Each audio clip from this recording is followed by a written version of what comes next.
Assalamualaikum warahmatullahi wabarakatuh. Kami dari kelompok 3 akan menjelaskan tentang reksadana syariah. Perkenalkan, nama saya Maya Aminatul Zahro. Assalamualaikum warahmatullahi wabarakatuh. Nama saya Dedi Umardi. Bagus Dewi Naronto, saya di sini sebagai pemateri ketiga. Pertama, saya akan menjelaskan tentang pengertian reksadana syariah. Reksadana menurut bahasa terdiri dari dua kata, reksa dan dana. Reksa berarti memelihara atau menjaga, sedangkan dana berarti sekumpulan uang. Jadi menurut bahasa reksadana adalah sekumpulan uang yang dijaga. Kemudian menurut Undang-Undang Nomor 8 tentang Pasar Modal tahun 1995, Pasal 1 ayat 27 menyatakan bahwa reksadana adalah wadah yang menghimpun dana masyarakat yang kemudian diinvestasikan dalam bentuk portofolio efek yang dikelola oleh manajemen investasi yang sudah mendapat izin dari BAPEPAM. Kemudian, menurut Fatwa DSN nomor 20 tahun 2001 menyatakan bahwa reksadana syariah adalah reksadana yang beroperasi yang sesuai dengan prinsip dan ketentuan syariat Islam, baik dari akadnya antara sohibul mal atau pemilik modal dengan manajemen investasi sebagai wakil dari sohibul mal. Dari beberapa definisi tersebut dapat disimpulkan bahwa reksadana syariah adalah wadah yang menghimpun dana masyarakat yang kemudian dikelola oleh manajemen investasi untuk diinvestasikan dalam bentuk portofolio efek yang berupa saham, obligasi, atau instrumen pasar modal lainnya yang sesuai dengan syariat dan ketentuan syariat Islam. Kemudian tentang sejarah reksadana syariah di Indonesia. Reksadana syariah di Indonesia dimulai pada tahun 1995. Pada tahun tersebut, pemerintah mengeluarkan undang-undang tentang pasar modal yang di dalamnya mencakup reksadana. Dengan adanya undang-undang tersebut menjadi momentum awal berdirinya reksadana di Indonesia yang diawali dengan diterbitkannya reksadana oleh PT BDNI Reksadana pada tanggal 7 September 1995 dengan investasi awal sebesar 300 miliar. Menurut sifatnya, reksadana yang diterbitkan oleh BDNI tersebut bersifat tertutup. Artinya, reksadana tersebut tidak bisa dijual kembali ke manajemen investasi yang menerbitkannya. Tanggal 12 Juni 1997, reksadana syariah di Indonesia mulai dibentuk dengan nama Dana Reksa Syariah yang disahkan oleh BAPEPAM. Reksadana yang didirikan tersebut bersifat kontrak investasi kolektif berdasarkan Undang-Undang Nomor 8 Tahun 1995 tentang pasar modal yang dituangkan dalam Akte Nomor 24 tanggal 12 Juni 1997 di hadapan notaris di Jakarta antara PT Dana Reksa Syariah sebagai manajemen investasi dengan Citibank NE Jakarta sebagai bank kustodian. Kemudian jenis-jenis reksadana syariah di Indonesia. Yang pertama, reksadana pasar uang. Reksadana pasar uang adalah reksadana yang menginvestasikan 100% dari portofolio yang dikelolanya pada efek utang yang jangka waktunya kurang dari 1 tahun. Contohnya seperti obligasi, surat Bank Indonesia, atau instrumen pasar uang lainnya. Kemudian yang kedua, reksadana pendapatan tetap. Reksadana pendapatan tetap adalah reksadana yang menginvestasikan 80% dari portofolio yang dikelolanya dalam bentuk efek utang seperti obligasi, surat Bank Indonesia, atau instrumen lainnya.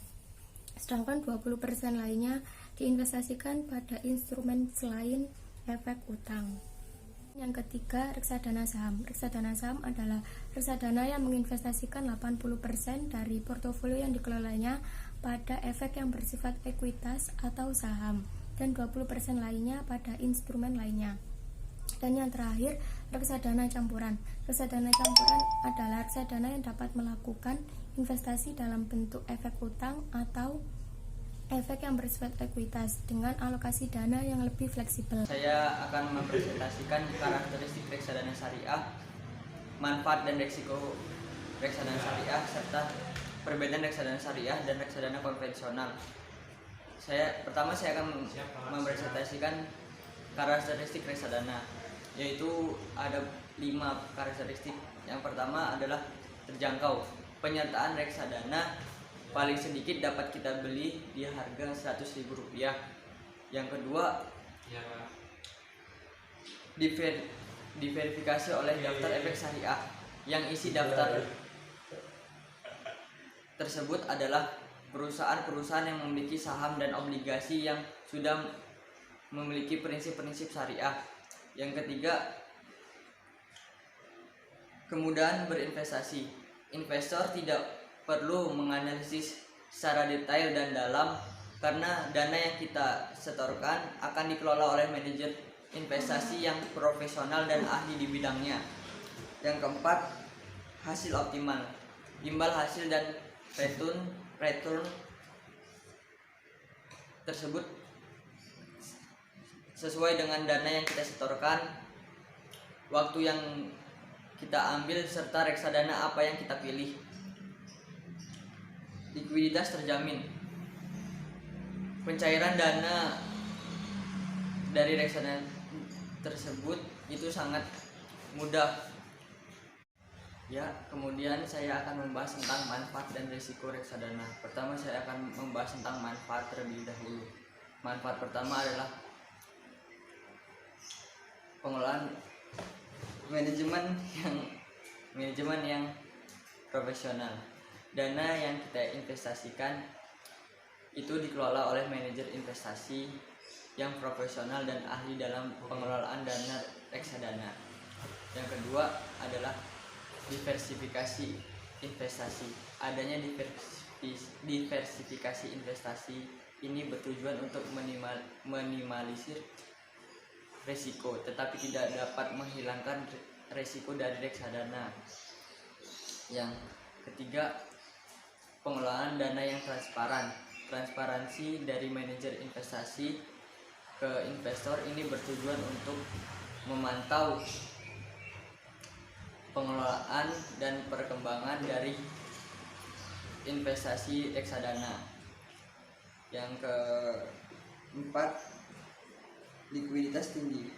Likuiditas yang tinggi ini sangat berpengaruh dalam meningkatkan keberhasilan reksadana, dan pencairan penyertaan reksadana itu sesuai dengan kesepakatan awal supaya agar si investor dapat mengelola kasnya secara baik.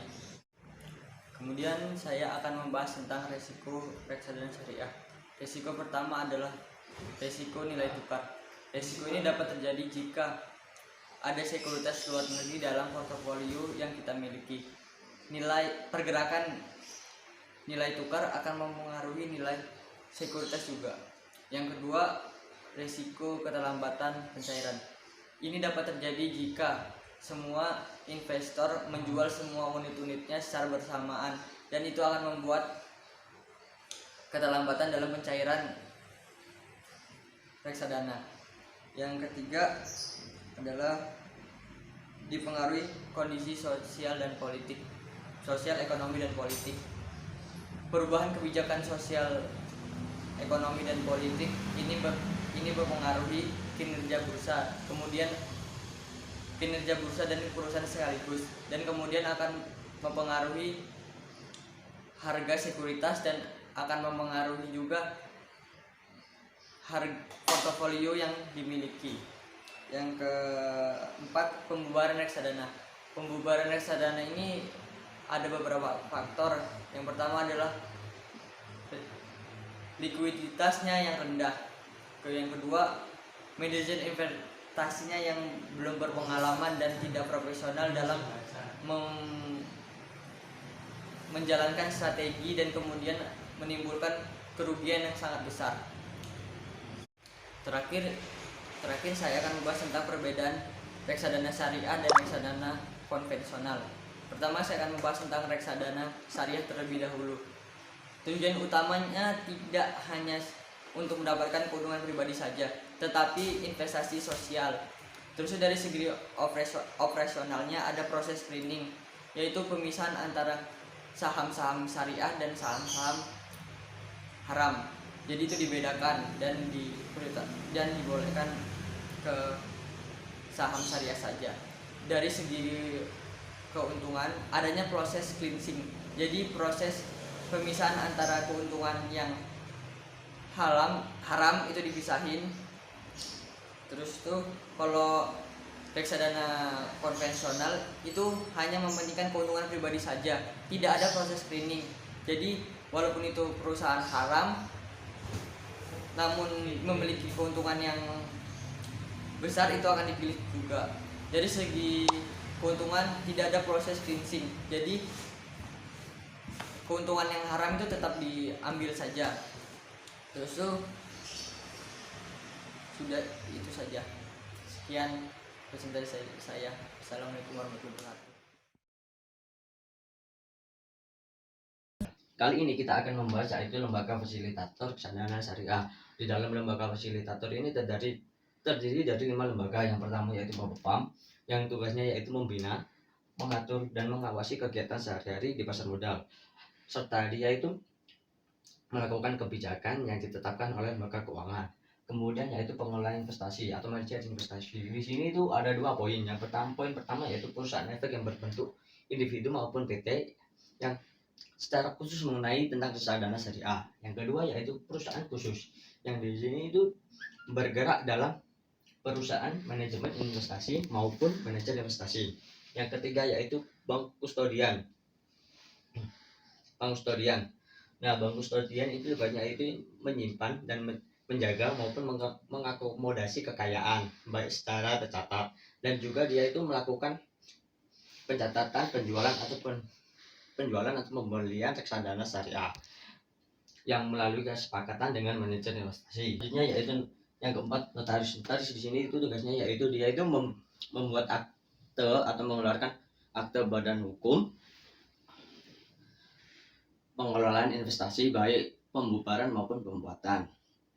Kemudian yang kelima, yang terakhir yaitu konsultan hukum. Nah, di sini dia itu tugasnya yaitu mengamati aspek-aspek hukum dan juga memberikan pendapat segi hukum. Nah, di sini yang kedua kita akan membahas dari bentuk hukum reksadana syariah. Yang pertama, surat Al-Maidah ayat 1 yang berbunyi, ya ayyuhalladzina amanu uqu bil uqud, yang artinya wahai orang-orang yang beriman, penuhilah janji-janjimu.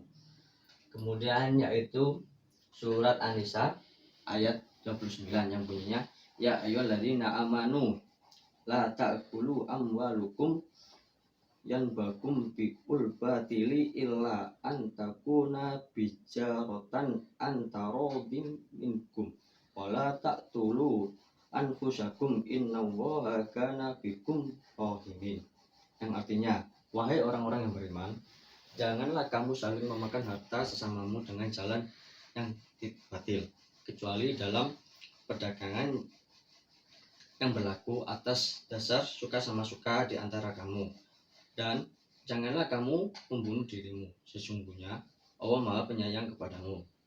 Selain itu, ada yang ketiga yaitu Undang-Undang Nomor 8 Tahun 1945 tentang pasar modal.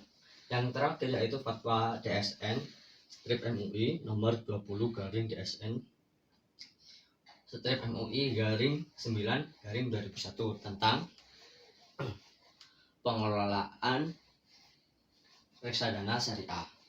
Nah, yang terakhir kita akan membahas mekanisme dari reksadana syariah. Di dalam mekanisme ini terdapat 2 mekanisme. Yang pertama yaitu mekanisme antara pemodal dengan manajer investasi. Di sini terjadi akad yang disebut akad wakalah, di mana pemodal ini menyerahkan sepenuhnya kepada manajer investasi untuk investasi yang akan digunakan. Kemudian yang kedua yaitu manajer investasi dengan pengguna investasi. Di dalam mekanisme kedua ini mereka itu menggunakan akad mudharabah. Nah, di dalam 2 mekanisme ini ada juga memiliki akad lain. Yang pertama yaitu bagi hasil antara pemodal dengan pengguna investasi yang diwakili oleh manajer investasi. Kemudian yang kedua yaitu pemodal dia itu menanggung kerugiannya hanya sebesar dana yang dia investasikan. Yang terakhir yaitu apabila ada kesalahan maupun kerugian atau kebangkrutan, manajer investasi tidak bertanggung jawab kecuali itu bukan kesalahan dari manajer investasi.